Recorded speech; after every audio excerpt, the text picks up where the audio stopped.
Hello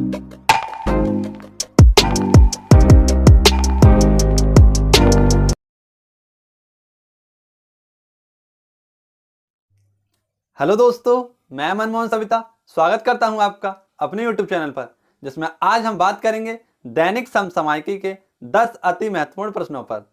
आज दिनांक 22 अप्रैल 2021 की ये दैनिक समसामयिकी की क्लास आपकी सभी प्रतियोगी परीक्षाओं के लिए अति महत्वपूर्ण साबित होगी। इसके सभी के सभी प्रश्न काफ़ी इंपॉर्टेंट हैं, तो आपको वीडियो के अंत तक बने रहना है। यह वीडियो मैं दुनिया की नंबर 1 वीडियो बनाने के लिए वर्क कर रहा हूं और इसके क्वेश्चन आए दिन परीक्षाओं में फंसते हैं। तो बढ़ते हैं आज के पहले क्वेश्चन की ओर और बने रहिए वीडियो के अंत तक। और क्योंकि वीडियो के अंत में आपसे एक क्वेश्चन भी पूछूंगा जिसका आंसर आपको कमेंट करके बताना है, और बात करेंगे हम कल वाले क्वेश्चन के आंसर की भी। तो बढ़ते हैं आज के पहले क्वेश्चन की ओर। और क्वेश्चन नंबर फर्स्ट है हमारा, हाल ही में टेबल माउंटेन नेशनल पार्क में आग लग जाने के कारण चर्चा में रहा है, यह किस देश में स्थित है? तो हाल ही में टेबल माउंटेन नेशनल पार्क में आग लग गई है और यह आग इतनी तेजी से फैल रही है कि आग को बुझाने के लिए इस क्षेत्र के 200 से अधिक अग्निशामक दल तैनात किए गए हैं। यानी 200 से अधिक फायरमैन की टीम इस आग को बुझाने में लगी हुई है। टेबल माउंटेन नेशनल पार्क दक्षिण अफ्रीका के केप टाउन में स्थित है। तो इसका राइट जो आंसर हो जाएगा वो हो जाएगा दक्षिण अफ्रीका। दक्षिण अफ्रीका के केप टाउन में यह स्थित है। आइए बात करते हैं कि यह टेबल माउंटेन नेशनल पार्क क्या है। तो यह एक सपाट चोटी या पहाड़ है, सपाट चोटी का पहाड़ है। यह एक महत्वपूर्ण पर्यटक आकर्षक स्थल है और यह यूनेस्को की विश्व धरोहर यानी वर्ल्ड हेरिटेज साइटों में भी सम्मिलित किया गया है। इस राष्ट्रीय उद्यान में 2 सबसे महत्वपूर्ण स्थल हैं, एक है टेबल माउंटेन और एक है केप ऑफ गुड होप, जिसे हम आशा अंतरिम द्वीप के नाम से भी जानते हैं। तो बात करते हैं यह कहां पर स्थित है, तो साउथ अफ्रीका के केप टाउन में स्थित है। आइए देखते हैं इस भयंकर आग को। तो कुछ इस प्रकार की यह आग लगी हुई है जो कि टेबल माउंटेन नेशनल पार्क में बुझाई जाने की कोशिश की जा रही है, लेकिन यह आग काफी भयंकर है। आइए बात करते हैं दक्षिण अफ्रीका की और उससे जुड़े कुछ फैक्टों की। यदि विश्व मैप में हम देखें तो दूसरा सबसे बड़ा महाद्वीप अफ्रीका महाद्वीप में दक्षिण छोर में स्थित है साउथ अफ्रीका। जैसा कि हम देख रहे हैं कि यहां पर है हमारा साउथ अफ्रीका। इसका जो सबसे दक्षिणतम छोर है उसे केप अग्लुहास के नाम से जाना जाता है और यह यहाँ की दूसरी साइड है जहां पर काफी आकर्षक तरीके से लोगों को आकर्षित किया जाता है। तो यह यहाँ का अच्छा आकर्षक स्थल है और हाल ही में यहाँ पर आग लग गई है। आइए जूम करके इस प्रकार का है साउथ अफ्रीका। साउथ अफ्रीका में ही स्थित है केप ऑफ गुड होप, यानी दक्षिण अफ्रीका के केप प्रायद्वीप पर अटलांटिक के तट पर चट्टानी हैंडवॉल अर्थात राज प्रायद्वीप का एक प्रायद्वीप है और यह है साउथ अफ्रीका, जिसकी राजधानी है जोहान्सबर्ग। ठीक है दोस्तों, आशा करता हूं आपको ये क्वेश्चन समझ में आ रहा होगा। वर्ष 1969 में सुएज नहर का संचालन शुरू होने से सागर से यानी भूमध्य सागर से हिंद महासागर की दूरी काफी कम हो गई, जिसके चलते अफ्रीका के आसपास से होकर जाने वाले लंबे मार्गों का उपयोग कम हो गया। यदि हम बात करें कि पुर्तगाली खोजकर्ता बार्टोलोम डायस द्वारा वर्ष 1488 में केप को मूल रूप से केप ऑफ स्ट्रॉम नाम दिया गया था। तो यह क्वेश्चन भी आपको याद रखना है। और बात करें यदि कि अफ्रीका महाद्वीप में स्थित है तंजानिया देश और इसका सबसे ऊंची चोटी का नाम है वह है माउंट किलिमंजारो। तो आपको यह याद रखना है। और यहाँ के घास के मैदानों को कहा जाता है वेल्ड घास के मैदान। ये कुछ फैक्ट थे जो कि साउथ अफ्रीका से संबंधित मैंने आपको बताए। आशा करता हूँ आपको ये क्वेश्चन समझ में आया होगा। यदि क्वेश्चन समझ में आया हो तो वीडियो को एक बार दोस्तों के साथ शेयर करना ना भूलें। क्वेश्चन नंबर 2 है इसी क्रम में हमारा कि हाल ही में विश्व जनसंख्या रिपोर्ट 2021 यानी कि वर्ल्ड पॉपुलेशन रिपोर्ट 2021 किसके द्वारा जारी की गई है? तो हाल ही में विश्व जनसंख्या रिपोर्ट 2021 संयुक्त राष्ट्र जनसंख्या कोष यानी यूनाइटेड नेशन पॉपुलेशन फंड द्वारा जारी की गई है? तो इसका राइट आंसर हो जाएगा, वह हो जाएगा संयुक्त राष्ट्र जनसंख्या कोष, यानी ऑप्शन नंबर डी इसका राइट आंसर हो जाएगा। बात करते हैं कि इस रिपोर्ट में क्या रिपोर्ट दी गई है। तो विश्व जनसंख्या रिपोर्ट 2021 में जो इसका टाइटल रखा गया है वह रखा गया है my body is my own, यानी इसमें कहा गया है कि दैहिक स्वायत्तता पर ध्यान केंद्रित किया गया है। रिपोर्ट में कहा गया है कि प्रत्येक मानव को अपने शरीर के विषय में स्वतंत्र आत्मनिर्भर या आत्मनिर्णय लेने का पूर्ण अधिकार है। कहने का मतलब यह है, बात इसमें यह कही गई है कि कोई भी वैश्विक स्तर पर संवेदनशील जो वर्ग होता है, जिसमें आते हैं महिलाएं, बच्चे और दिव्यांग, इनके प्रति चुनौतियों के संदर्भ में से वर्तमान में देखा जा रहा है कि महिलाओं के शरीर से संबंधित निर्णय लेने का अधिकार नहीं है। उनके शरीर से संबंधित अधिकतर निर्णय पुरुष समाज द्वारा तय किए जाते हैं। यह समस्या सभी देशों की बढ़ती हुई समस्या है और इसी रिपोर्ट में यह बताया गया है कि किस प्रकार से पुरुष महिलाओं, बच्चों और दिव्यांगों का अपने हिसाब से निर्णय करते हैं। इसी को रोकने के लिए या इसी को कम करने के लिए इस रिपोर्ट में यह बात कही गई है। संयुक्त राष्ट्र जनसंख्या कोष ने अपनी रिपोर्ट में कहा है कि वैश्विक स्तर पर विभिन्न प्रकार के अपराधों को कम किया जाए और इन अधिकारों से बच्चों, दिव्यांगों और महिलाओं को वंचित किया जाता है। ये बात करते हैं कि संयुक्त राष्ट्र जनसंख्या कोष क्या है। तो यह एक संयुक्त राष्ट्र महासभा है, यानी यूएन की एक महासभा है, जिसका यह एक सहायक अंग है जो बताता है कि इसके यौन तथा प्रजनन स्वास्थ्य सेवाओं की समस्याओं से किस प्रकार निपटा जा सकता है। और यह एक सामाजिक परिषद है। इसको स्थापित किया गया था 1967 में और इसे आधिकारिक तौर पर संयुक्त राष्ट्र जनसंख्या कोष का नाम दिया गया था 1987 में। तो ये सारी की सारी बातें आपको इस रिपोर्ट से संबंधित याद रखनी है और अपने नोटबुक में नोट डाउन करनी है कि इस जनसंख्या रिपोर्ट 2021 में क्या कहा गया है। यदि हम बात करें कि आइए देखते हैं इस रिपोर्ट को। ये है रिपोर्ट और इसमें कहा गया है कि my body is my own, यानी मेरा शरीर मेरी जिम्मेदारी है। बढ़ते हैं नेक्स्ट क्वेश्चन की ओर। क्वेश्चन नंबर 3, ये परीक्षा की दृष्टि से काफी महत्वपूर्ण प्रश्न है। इसे हम अच्छे से समझेंगे और जानेंगे अप्रैल माह के सभी इंपॉर्टेंट दिवसों के बारे में। तो बढ़ते हैं इस क्वेश्चन की ओर और देखते हैं कि प्रतिवर्ष सिविल सर्विस दिवस कब मनाया जाता है। हमसे पूछा गया है कि प्रतिवर्ष सिविल सर्विस डे कब मनाया जाता है। तो यह प्रतिवर्ष 21 अप्रैल को मनाया जाता है।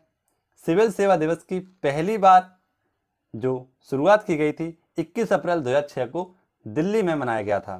तो इसका राइट आंसर हो जाएगा 21 अप्रैल। इस दिवस का उद्देश्य क्या होता है?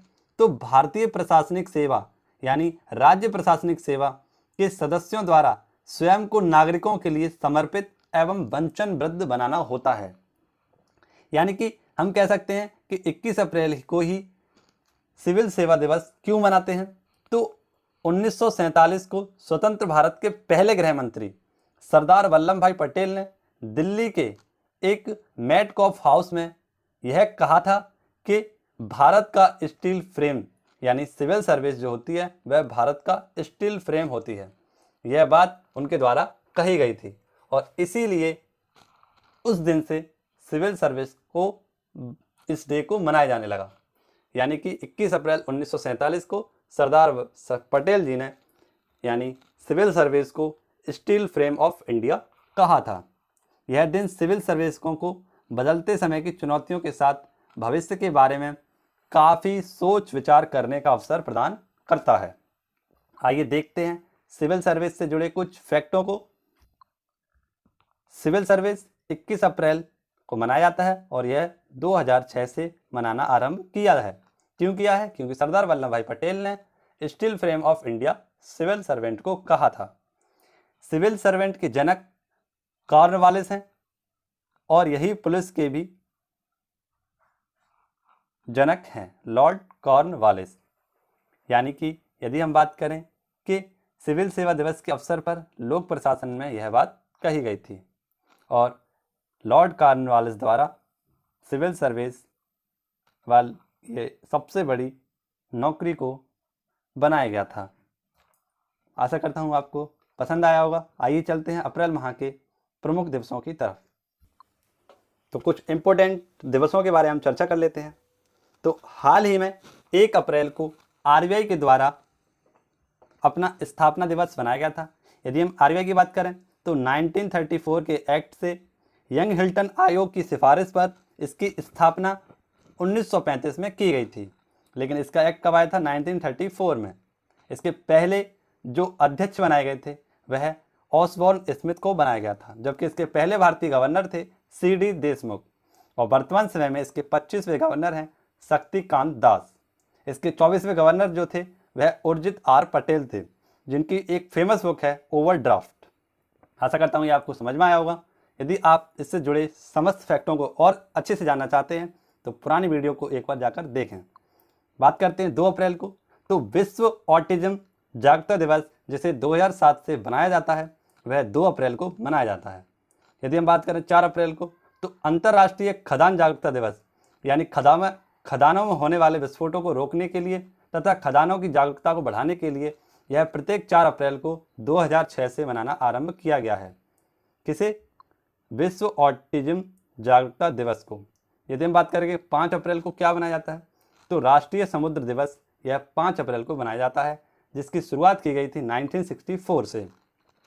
बात करते हैं 6 अप्रैल की, तो हाल ही में भाजपा द्वारा अपना स्थापना दिवस मनाया गया था 41वां। यदि हम बात करेंगे 7 अप्रैल, तो WHO द्वारा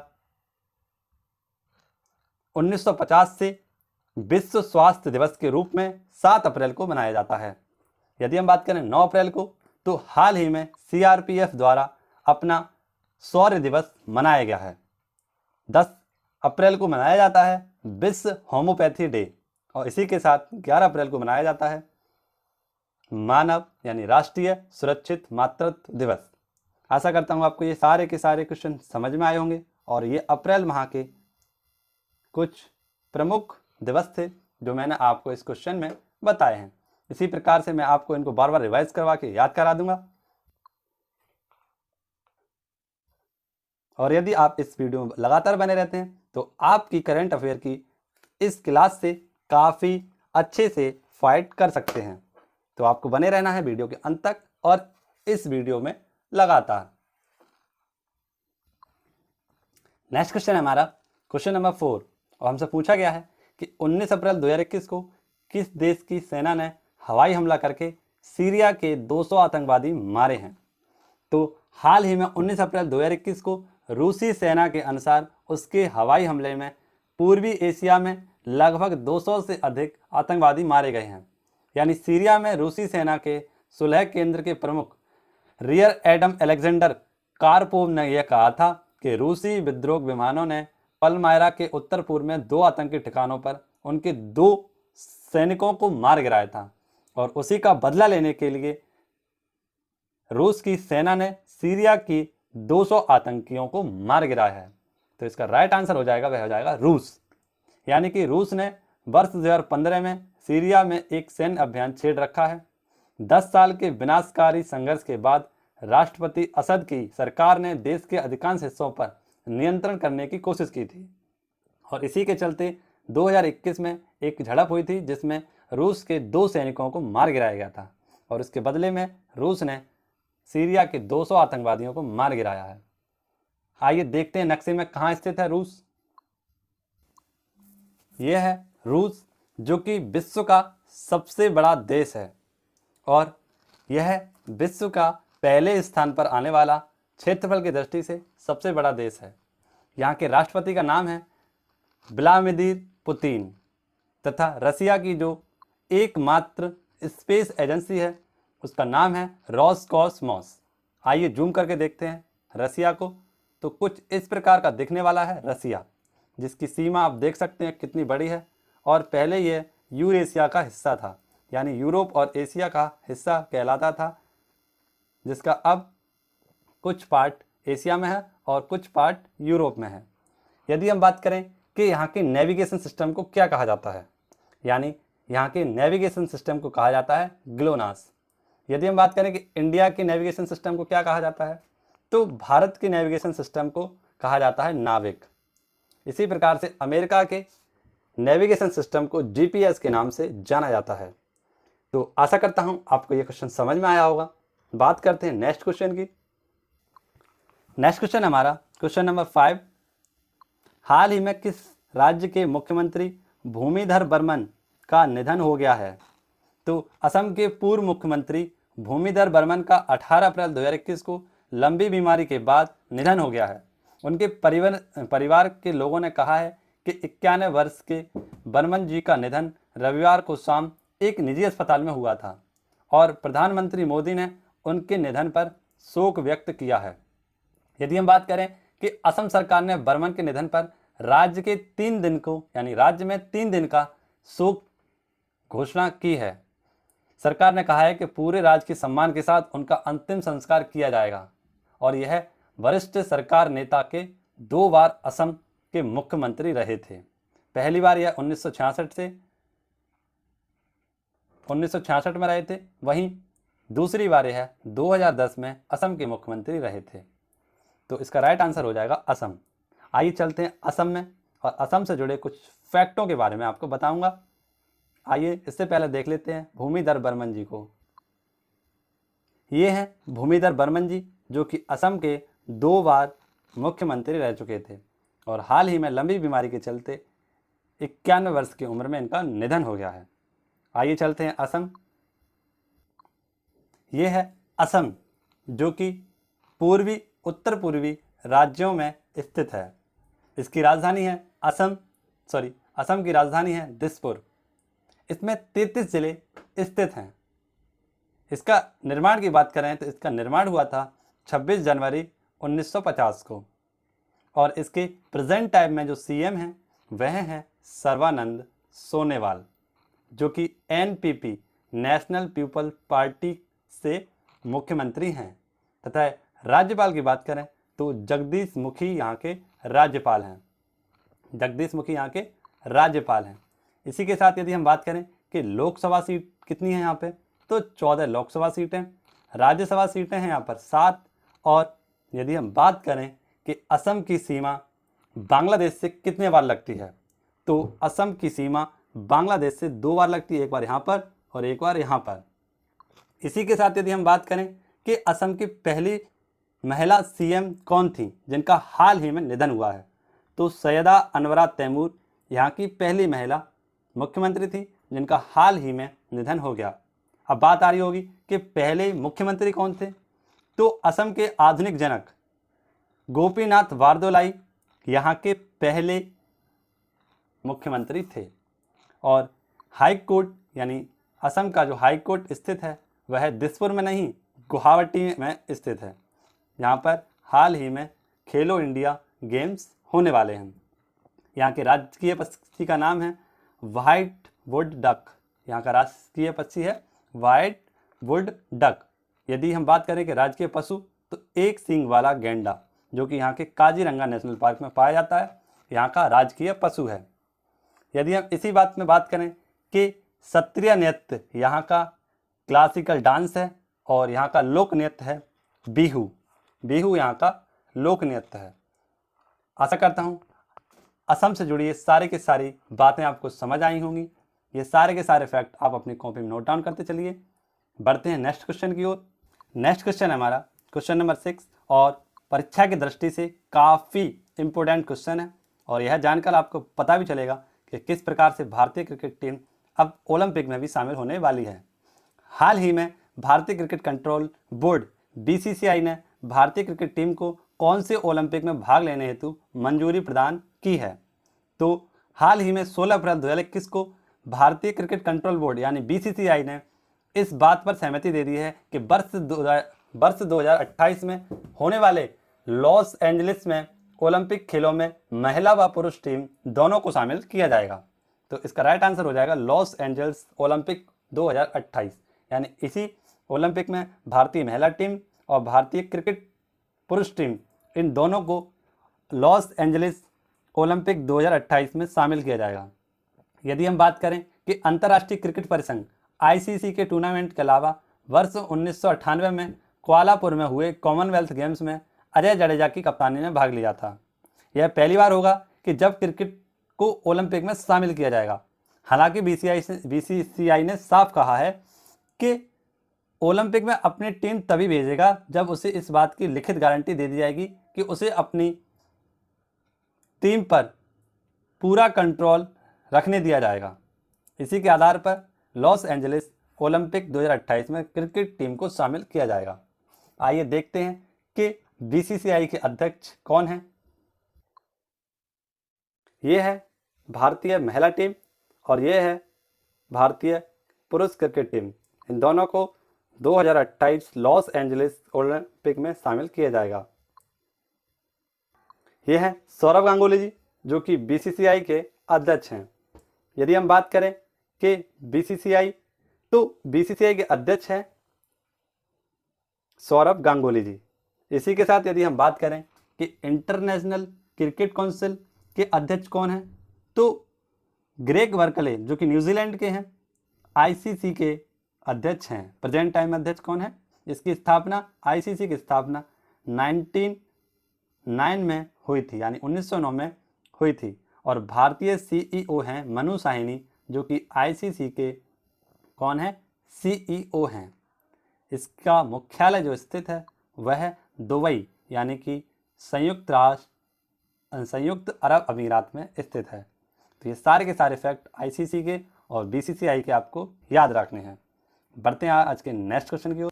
नेक्स्ट क्वेश्चन है हमारा क्वेश्चन नंबर 7 और परीक्षा की दृष्टि से काफ़ी इंपॉर्टेंट क्वेश्चन है, तो इसके फैक्ट भी हमें याद रखने हैं।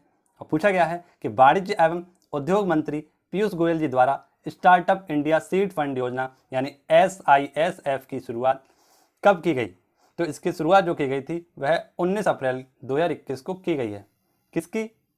स्टार्टअप इंडिया सीड योजना की। यानी हम बात करें कि स्टार्टअप की घोषणा तो 16 जनवरी 2016 में कर दी गई थी प्रधानमंत्री मोदी जी द्वारा, लेकिन हाल ही में 16 जनवरी 2021 को इसने 5 वर्ष पूर्ण कर लिए थे। और इसी के आधार पर 19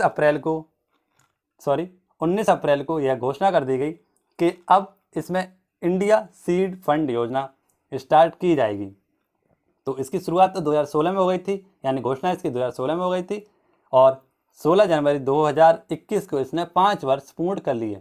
और इसी के आधार पर 19 अप्रैल 2021 को स्टार्टअप इंडिया सीड फंड योजना की शुरुआत वाणिज्य एवं उद्योग मंत्री पीयूष गोयल जी द्वारा कर दी गई है। यानी इस योजना में क्या बताया जाएगा कि किस प्रकार से वित्त पोषण, यानी बीजों का वित्त पोषण, नवाचार प्रोत्साहन और परिवर्तनकारी विचारों का समर्थन किया जाएगा, और किस प्रकार से स्टार्टअप की क्रांति की शुरुआत की जाएगी।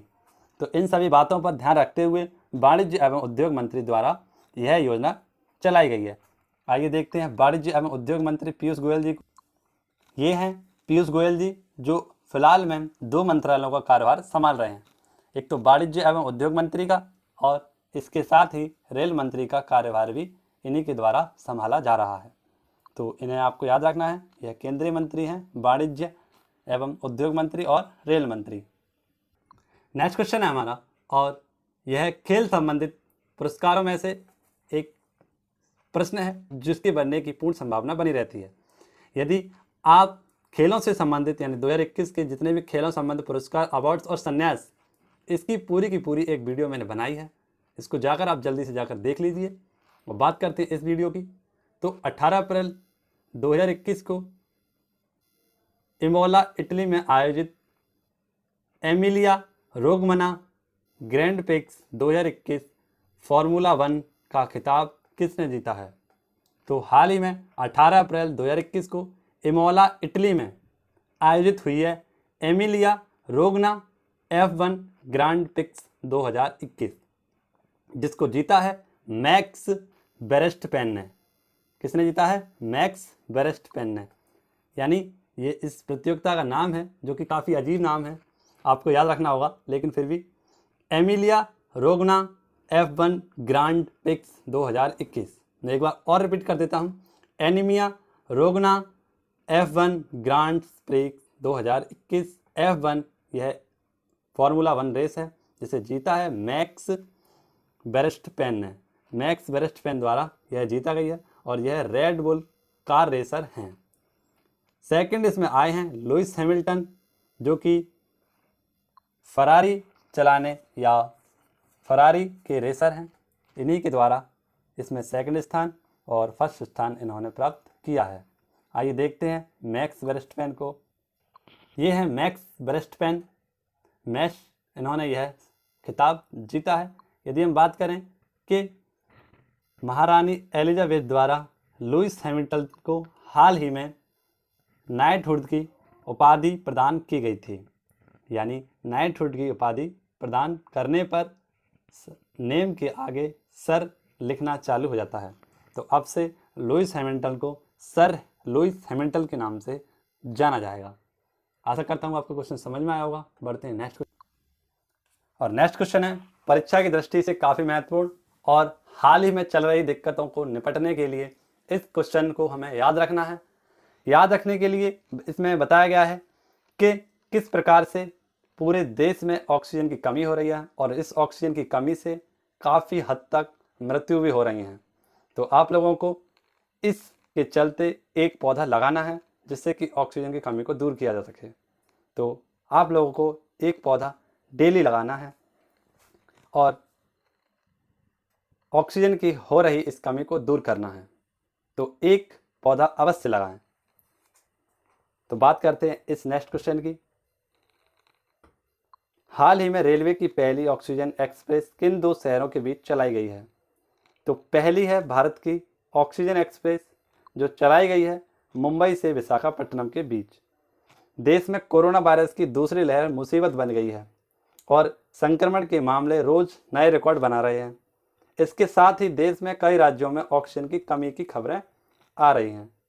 इस बीच भारतीय रेल ने लिक्विड मेडिकल ऑक्सीजन और ऑक्सीजन सिलेंडरों को ले जाने के लिए ऑक्सीजन एक्सप्रेस चलाने की योजना बनाई है। रेलवे की पहली ऑक्सीजन एक्सप्रेस मुंबई से विशाखापट्टनम के बीच चलाई जाएगी। तो आप लोगों से यही गुजारिश है कि किसी प्रकार से आप एक पौधा को लगाएं, इसका पोषण करें, उसकी देखभाल करें और होने वाली इस समस्या को दूर करें। आइए बात करते हैं हम अपने क्वेश्चन की। तो मध्य रेलवे के अधिकारियों द्वारा मुंबई से विशाखापट्टनम के बीच यह योजना या यह रेल चलाई गई है।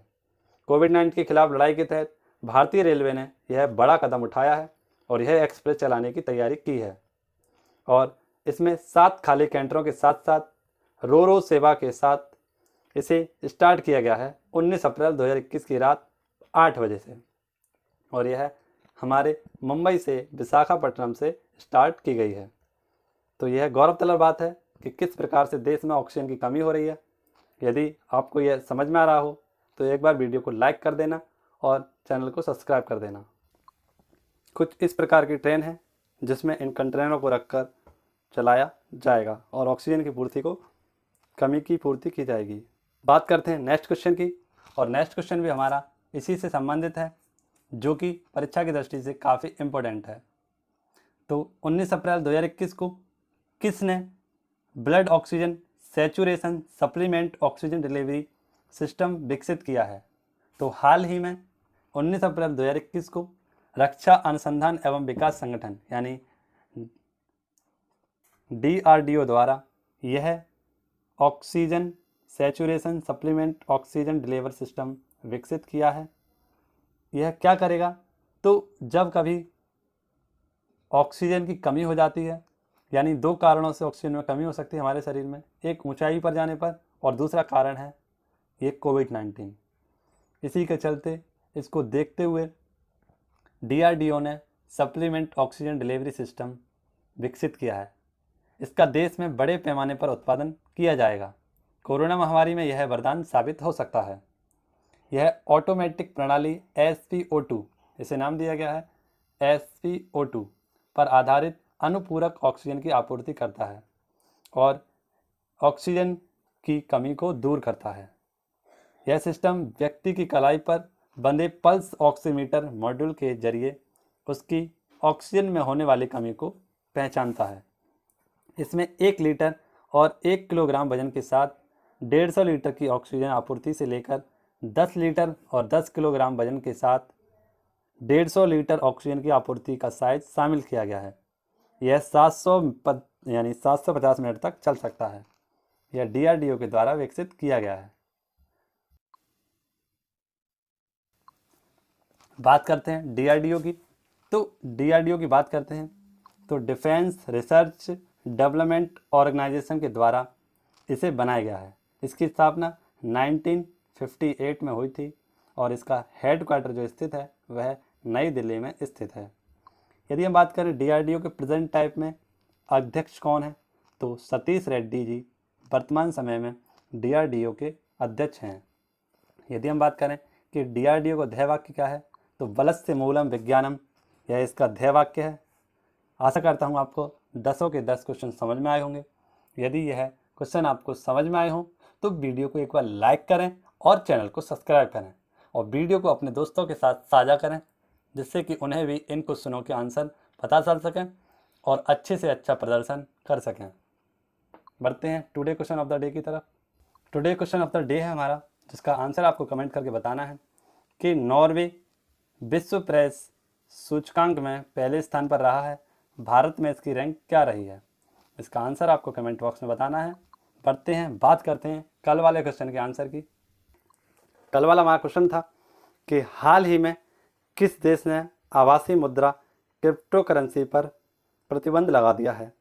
तो आभासी मुद्रा पर पूर्ण रूप से अपराध बढ़ने के कारण वहाँ की तुर्क सरकार ने क्रिप्टो करेंसी यानी डिजिटल मुद्रा पर रोक लगा दी है, प्रतिबंध लगा दिया है। यदि इससे संबंधित आप पूरी व्याख्या देखना चाहते हैं, पढ़ना चाहते हैं, तो पिछली कक्षाओं में जाकर इसका आंसर आपको मिल सकता है। तो बने रहिए हमारे साथ, कर दीजिए चैनल को एक बार सब्सक्राइब, दोस्तों के साथ साझा, जिससे मुझे थोड़ा सा आत्मबल मिले और मैं आपके लिए और अच्छे से अच्छा बेहतर प्रदर्शन कर सकूं।